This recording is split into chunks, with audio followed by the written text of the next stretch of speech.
About 2 years ago, I moved into a new apartment. The walls were very thin, and because of the fire safety laws in my city, my bedroom had one window, which led into the living room, and none with outside access. The window will be important later. It was 3 bedrooms, one for me, one for the master tenant, and one spare, which at the time was rented out by a pretty friendly guy. Well, friendly guy had issues with his work visa and had to move back to Canada last minute, leaving us about 2 weeks to find another roommate. Our quickest and easiest option was Craigslist. Due to my work schedule, I had no part in the selection process, but was content when the new roommate moved in a little later. He seemed a bit off, but friendly. He was a very tall, large guy, but pretty quiet, and not someone I wanted to go out of my way to hang with, but was okay to be around and be cordial with. About 2 weeks into his move-in, the master tenant left for Hawaii, leaving him and I alone in the home for the month-long duration of his stay. For the first few days, things are normal. All of a sudden, about 4 days into the trip, I am woken up at about 8 a.m. to a frantic knocking at my door. Roommate, we'll call him Kyle, is standing there when I open up, looking frazzled. He looks me dead in the eye and says, "So do you want to tell me what went on last night?" To which I was shocked and confused, because I had come home from work at about 9 p.m. and immediately showered and went to bed. I explained this to him, and he tells me that he heard me screaming and arguing with someone in my room, that he saw me in the side alley out the window, arguing with our landlord, whom I'd never even seen at that point, that he heard people coming in and out of our house. I tell him no way, none of that ever happened. After staring at me for a little longer, he leaves and doesn't bring it up again.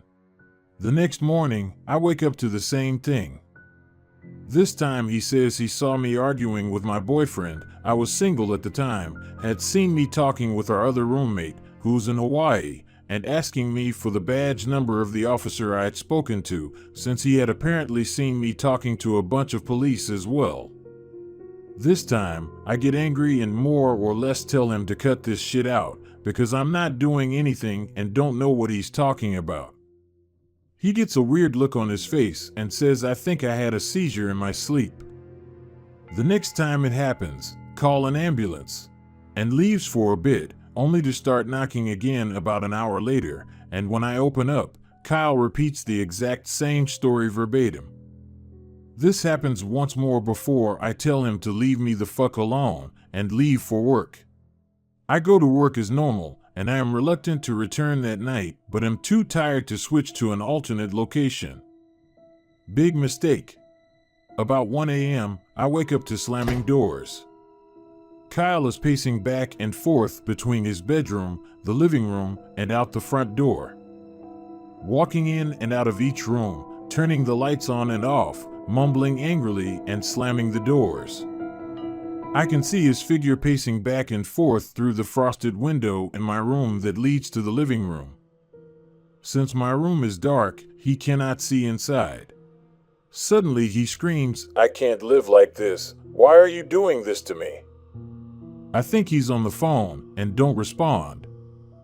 A few moments later, he screams my name repeatedly and I realize he's directing it towards me.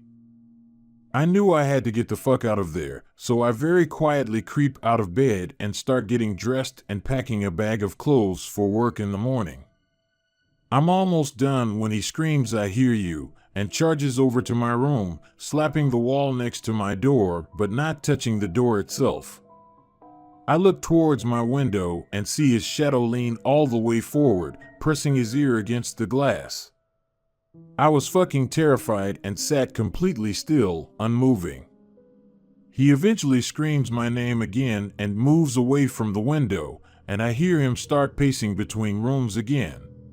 Now, my shoes are kept on a rack outside my door and not inside my room, so I know that when I leave I'm going to need a moment to put them on.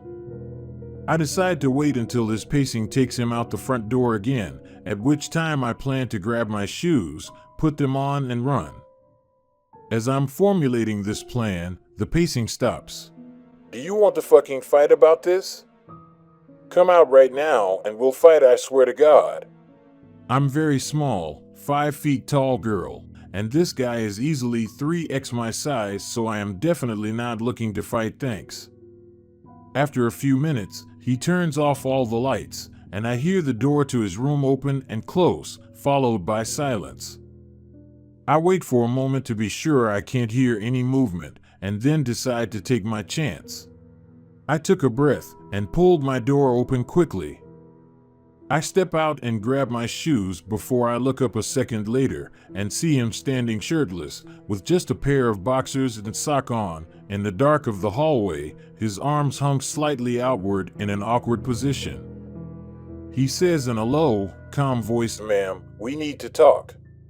That was a hard no from me, so I grab my shoes and run out the door with them in hand. I run about a half block barefoot before I stop to put them on. When I look back, he is standing in the porch light of our front door, watching me run but not moving.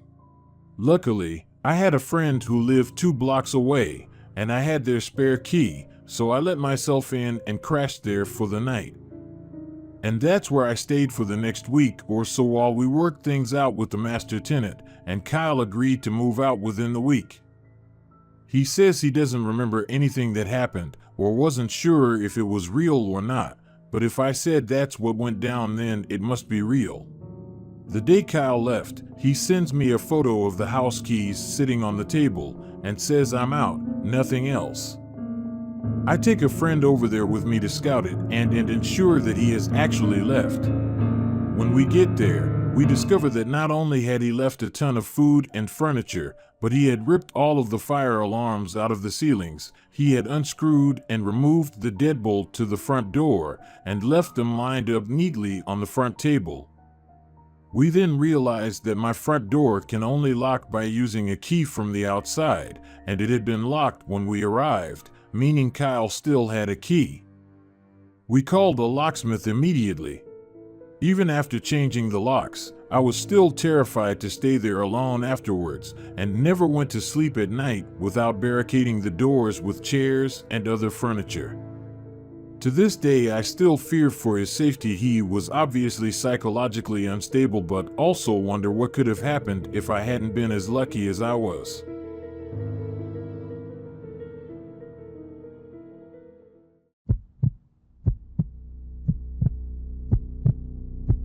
I was in high school trying to get people to come to my house to hear about Jesus. Anyone and everyone was welcome, including Ted. Ted was 2 to 3 years older than me, and he was just a weird guy. I don't mean that as a judgment. I'm fucking weird. It's more that there was something off about him. At the time, I didn't want to listen to my gut telling me to get the fuck away. Ted was very poor, as was the case for most in my school. So he usually was wearing tattered and smelly clothes.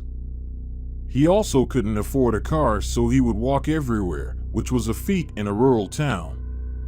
Before we started having meetings at my house, I would give him rides to ones at other places. I would see him walking there on the side of the road, and I felt bad.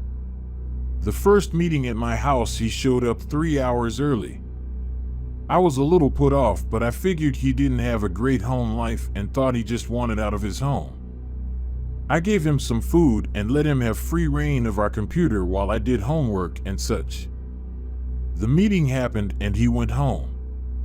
I told myself that this was proof that my ill feelings about him were just my sinful and judgmental nature. After that, I started to see him around school more, and it weirded me out a bit, but I chalked it up to paranoia. Women often feel that they are overreacting when they feel threatened by men, mostly because society and literally everyone else tells us we are. Don't ignore your gut.